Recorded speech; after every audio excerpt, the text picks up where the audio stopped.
احمد کے چہرے پہ ایک انجانی سنجیدگی چھائی ہوئی تھی۔ وہ خاموشی سے گاڑی چلا رہے تھے اور میں مسلسل قرآن کی کچھ آیات دل ہی دل میں دہرا رہی تھی۔ حویلی کے سائے اب بھی میرے دل پہ بوجھ ڈال رہے تھے، جیسے وہاں کچھ چھوڑ آئی ہوں، یا شاید وہاں کچھ ایسا ہے جو میرے پیچھے بھی آئے گا۔ شہر کی چہل پہل نے لمحہ بھر کو میرے دل کا بوجھ ہلکا کیا۔ رنگ برنگی دکانیں، بچوں کی ہنسی اور ٹریفک کا شور، سب کچھ جیسے زندگی کی طرف اشارہ کر رہا تھا۔ احمد نے گاڑی ایک پرانے مگر صاف ستھری عمارت کے سامنے روکی۔ دروازے پہ ایک تختی لگی تھی، احمد ویلفیئر ہوم۔ یہ کیا جگہ ہے بیٹا؟ میں نے دھڑکتے دل سے پوچھا۔ احمد نے ایک ہلکی مسکراہٹ کے ساتھ کہا، ماں جی اندر چلے، سب سمجھ جائیں گی۔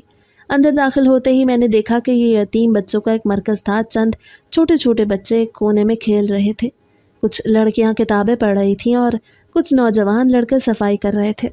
فضا میں عجیب سا سکون تھا، وہ سکون جو کبھی میری زندگی سے غائب ہو چکا تھا۔ احمد نے بچوں کو بلایا، وہ دوڑتے ہوئے آئے اور ان سے لپٹ گئے۔ وہ بچوں کے سروں پہ ہاتھ پھیرتے، ان سے مذاق کرتے اور ہر ایک کا نام لے کے پیار سے بات کرتے۔ میں حیرت سے یہ منظر دیکھ رہی تھی۔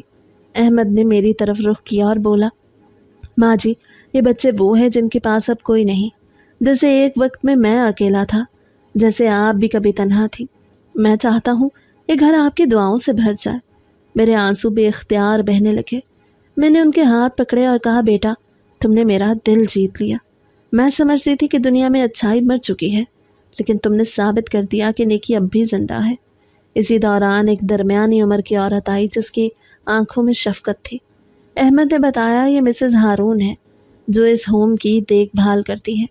وہ مجھے لے کے ایک کمرے میں گئیں اور کہا، ماں جی احمد صاحب نے ہمیں بتایا کہ اب آپ ہمارے ساتھ رہیں گی۔ آپ کی کہانیاں اور دعائیں ان بچوں کے لیے روشنی بنیں گی۔ میرا دل عجیب سا ہلکا ہو گیا۔ کئی سالوں بعد پہلی بار مجھے لگا میرا وجود کسی کے لیے معنی رکھتا ہے۔ دوپہر کے وقت میں نے بچوں کے ساتھ بیٹھ کے کھانا کھایا۔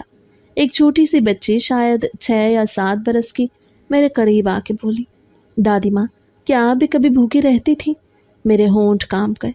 میں نے اس کے نرم گال کو چھوا اور کہا، ہاں بیٹی کبھی کبھی ایسا بھی ہوا، لیکن اللہ ہمیشہ کوئی نہ کوئی فرشتہ بھیج دیتا ہے۔ شام کو احمد مجھے چھت پہ لے گئے۔ آسمان پہ سورج ڈھل رہا تھا اور ہوا میں سکون تھا۔ احمد نے دھیمی آواز میں کہا، ماں جی آپ جانتی ہیں جب میں نے آپ کو گلی میں بھیک مانگتے دیکھا تو دل کو کچھ ہوا، جیسے اللہ کہہ رہا ہو یہ وہ دعا ہے جو تم نے بچپن میں مانگی تھی، ایک ماں کی دعا۔ میری آنکھوں میں آنسو بھر آئے۔ میں نے کہا، اور میں نے بھی یہی دعا کی تھی کہ کوئی میری عزت واپس دے۔ اللہ نے تمہیں میرے لیے وسیلہ بنایا، لیکن اس خوشی کے بیچ ایک خوف بھی زندہ تھا۔ وہ حویلی، وہ اجنبی رشتہ دار جو گیٹ پہ آیا تھا، وہ سب خیال ابھی ختم نہیں ہوئے تھے۔ اگلے دن احمد نے خود ہی بات شروع کی، ماں جی آپ سوچ رہی ہوں گی کہ وہ کون لوگ تھے جو اس دن آئے تھے۔ وہ میرے سوتیلے بھائی ہیں۔ یہ حویلی کبھی ان سب کی تھی، انہوں نے مجھے نکال دیا کیونکہ میں یتیم بچوں کے لیے حصہ مانگ رہا تھا۔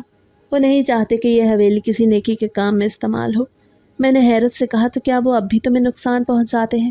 احمد نے ہلکی سی مسکراہٹ کے ساتھ جواب دیا، شاید، لیکن اللہ نے اب میرا سہارا بڑھا دیا ہے۔ اب میرے پاس یہ بچے ہیں، یہ گھر ہے اور آپ ہیں۔ میں نے دل ہی دل میں دعا کی کہ اللہ احمد کو ہر آفت سے بچائے۔ کچھ دنوں کے بعد وہی سخت چہرے والا شخص دوبارہ آیا۔ اس بار اس کے ساتھ 2 اور لوگ تھے۔ وہ دروازے پہ شور مچانے لگے، مگر جب انہوں نے مجھے اور بچوں کو ایک ساتھ دیکھا تو ان کے قدم رک گئے۔ میں نے آگے بڑھ کے کہا، بیٹا یہ جگہ کسی کے لیے خطرہ نہیں ہے، یہ جگہ ان کے لیے ہے جن کے پاس کچھ نہیں۔ اگر تمہارے دل میں تھوڑی سی بھی انسانیت باقی ہے تو ہمیں اکیلا چھوڑ دو۔ وہ کچھ لمحے کے لیے خاموش رہا اور پھر بچ کہے ہی واپس چلا گیا۔ اس دن کے بعد وہ لوگ دوبارہ نہیں آئے۔ شاید انہوں نے احمد کی نیت اور اللہ کی مدد دیکھ لی تھی۔ وقت گزرتا گیا، میں نے بچوں کو کہانیاں سنائیں، اپنی زندگی کے قصے جو دکھ اور حوصلے سے بھرے تھے۔ کبھی کبھی جب کوئی بچہ ڈر کے مارے روتا تو میں اسے گلے لگا لیتی اور کہتی، بیٹا اندھیرے ہمیشہ کے لیے نہیں ہوتے، روشنی ایک دن ضرور لوٹتی ہے۔ احمد اکثر شام کے وقت میرے پاس آ کے بیٹھتا اور اپنی ماں کے بارے میں بات کرتا۔ اس کی باتوں سے مجھے لگتا جیسے واقعی میں اس کی ماں ہوں۔ میرا دل بھی انہی باتوں سے جڑنے لگا۔ ایک دن وہ کہنے لگا، ماں آپ نے میری زندگی بدل دی، اگر آپ نہ ہوتی تو شاید میں بھی نفرت کے اندھیروں میں کھو جاتا۔ میں نے مسکرا کے کہا، اور تم نے بھی میری زندگی بدل دی بیٹا، تم نے مجھے عزت دی، خاندان دیا، یہ سب اللہ کا کرم ہے۔ کچھ ہفتے بعد احمد نے ایک چھوٹا سا پروگرام رکھا، بچے گانا گا رہے تھے، چند مہمان آئے تھے۔ وہ لمحہ میری زندگی کے انمول لمحوں میں سے ایک تھا۔ احمد نے سب کے سامنے میرا ہاتھ پکڑا اور کہا، یہ ہماری ماں ہے، ان کی دعاؤں نے اس جگہ کو روشنی دی۔ لوگوں نے تالیاں بجائیں اور میری آنکھوں سے خوشی کے آنسو بہنے لگے۔ اس رات میں نے آسمان کی طرف دیکھا، ستارے جھلملا رہے تھے جیسے میری زندگی کی کہانی پہ وہ بھی مسکرا رہے ہوں۔ میں نے اللہ کا شکر ادا کیا، یا رب تو نے میری عزت لوٹا دی، مجھے ایک نیا خاندان دیا اور میرے دل کے زخم بھر دیے۔ اب میرا ہر دن دعا اور محبت میں گزرتا ہے۔ بچے مجھے دادی ماں کہتے ہیں۔ احمد ہر اہم فیصلے میں میرے پاس آ کے مشورہ کرتا ہے۔ وہ حویلی جو کبھی خوف کی علامت تھی اب ہماری یادوں کی ایک نشانی ہے۔ میں آج بھی وہ گلیاں نہیں بھولی جہاں میں بھیک مانگتی تھی، لیکن اب جب کسی بھٹکے ہوئے انسان کو دیکھتی ہوں تو دل ہی دل میں کہتی ہوں کہ اللہ کسی کو بھی تنہا نہیں چھوڑتا۔ کبھی کبھی وہ ہماری دعاؤں کا جواب ایک انجان مسافر کے ہاتھوں دیتا ہے۔